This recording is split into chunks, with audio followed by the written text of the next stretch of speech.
This is the ultimate Fortnite optimization guide. I'll be showing you the best in-game settings, which performance mode you should use, and many more tips and tricks, which will boost your FPS and decrease your input lag. We're gonna start off with the in-game video settings. For window mode, you generally want to use full screen, as it has the lowest latency and best performance. But if you like windowed full screen because it's easier to alt-tab, make sure to go to settings or graphics settings and turn on optimizations for windowed games. That will give you the same performance as on full screen. If you can't find this setting, then either update Windows or use full screen. Now for resolution, I generally recommend using 1920 x 1080 or native because it doesn't have any scaling delay. You get full FOV and your game looks crisp. And using a stretch resolution doesn't have that big of an impact on your performance unless you are on a low-end PC. So if that's the case, or you're just a person which really likes stretch resolution, then at the end of the video, I'll show you how to properly apply it. But if you have a good PC, then use native. For VSync, turn that off. Now, frame rate limit. There's two methods you can cap your FPS. The basic way is just setting it to your monitor's refresh rate, but then there's the better advanced method, which gives you more stable FPS, better latency, and frame times. So first, in-game, set your FPS to unlimited. And if you're on an NVIDIA GPU, you want to disable NVIDIA Reflex low latency, as if you use this method to cap FPS and you have Reflex on, you will get a lot of frame drops. So now the next port depends on your GPU. So if you're on an NVIDIA GPU, head over to your control panel, then to 3D settings, and find max frame rate. Set that to your monitor's refresh rate, and then just apply. So for AMD users, you want to open up your GPU software and find the Radeon Chill feature. You want to set your minimum and maximum FPS both to the same value,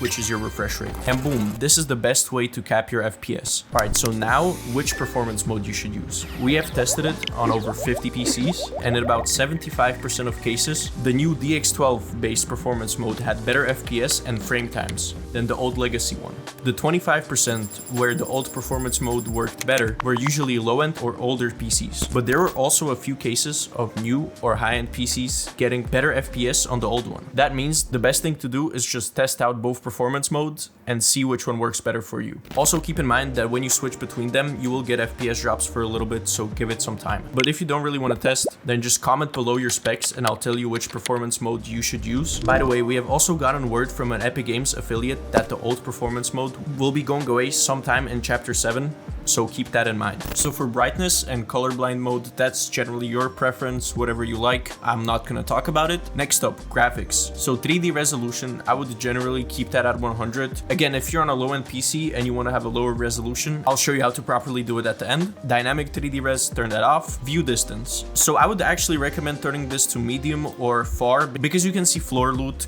more clearly from a further distance, which gives you an advantage. And the FPS difference in this is minimal. Textures, keep that on low. Meshes, keep that on low, of course. You will get better performance, latency, and the breaking animations are much better. So now I have something which most people don't talk about. It is a pretty small thing, but actually disabling your in-game FPS counter can improve your performance, especially on low-end PCs, as your game doesn't have to benchmark your performance constantly. And if you actually need to know your real FPS, use a better counter like Riva Statistics Tuner or any other benchmarking tools. Latency markers, turn this off. Report performance stats, you don't need your data to be sent to Epic Games. Next up, sound quality. Unless you're on a super low-end PC, then use high. Then game settings, you want to disable all these. Replays, unless you're a comp player and you VOD review, then I would also disable replays, as your game is being constantly recorded and you don't want that. And then also disable both of these energy saving methods. It won't directly boost your performance, but it's pretty annoying. This is just some extra stuff, but I would also disable all of these gameplay privacy settings. It's just stuff that runs in the background, you don't need it. While this video is primarily focused on optimizing Fortnite related settings, the best actual way to boost your FPS is to optimize your Windows registry BIOS and other parts of your system. And for that, I can recommend you our EXM free tweaking utility, which is our free tool that can safely optimize your PC in just a few minutes. Then our premium utility, which is the more advanced version, and that will help you unlock your PC's full potential by completely optimizing every part of it.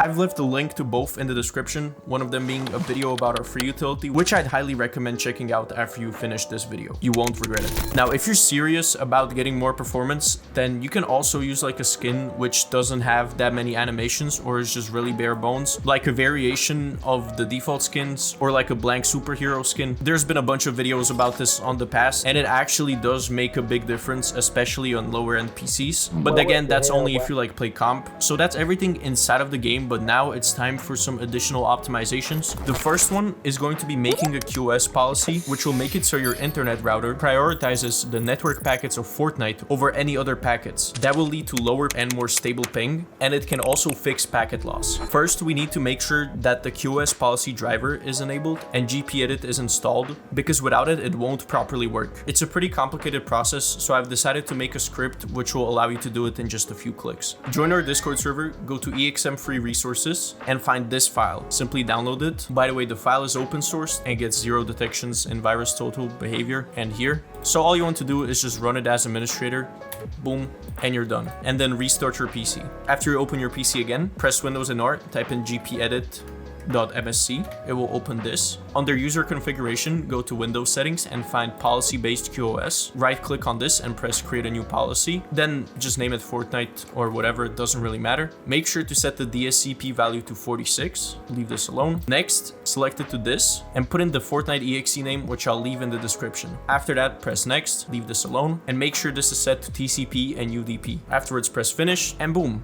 You've just created a QoS policy. Now your router will prioritize Fortnite. After that, we have another optimization, which is making sure that your Fortnite priority is set to normal. I know this sounds kind of counterintuitive, but if you manually set Fortnite to a high priority, not only can it make your performance more unstable, it can also take away resources from important services and drivers. For example, your keyboard and mouse may not be able to get enough resources allocated from your CPU, which will make your input lag worse. All you need to do is just go back into EXM free resources and download this and then run this as administrator. So you want to open up Epic Games Launcher. This is something well known, but you just want to make sure that in your installer options, you have pre-downloaded streaming assets checked and high resolution textures unchecked. Sometimes these settings get randomly reset and it's good to double check it. Something else that I would recommend is going into settings and making sure that you don't have any additional command line arguments. A bunch of people used to share like additional tweaks in here, but a lot of the time they actually cause more harm than good. So I would remove anything from there unless you're 100% sure that it helped you. While you're here, also disable notifications and make sure that allow installs during gameplay and limit download speeds are unchecked. All right, so lastly, we're going to be talking about how to properly apply a stretch resolution. As for which stretch res I would recommend if you want to use it, it's 1720 x 1080. If a pro is using stretch res, they will probably be using that value. And if you're on a super low end PC and you want to use like an even lower stretch res, I'm not going to tell you a specific value, but I'll just recommend not using something which is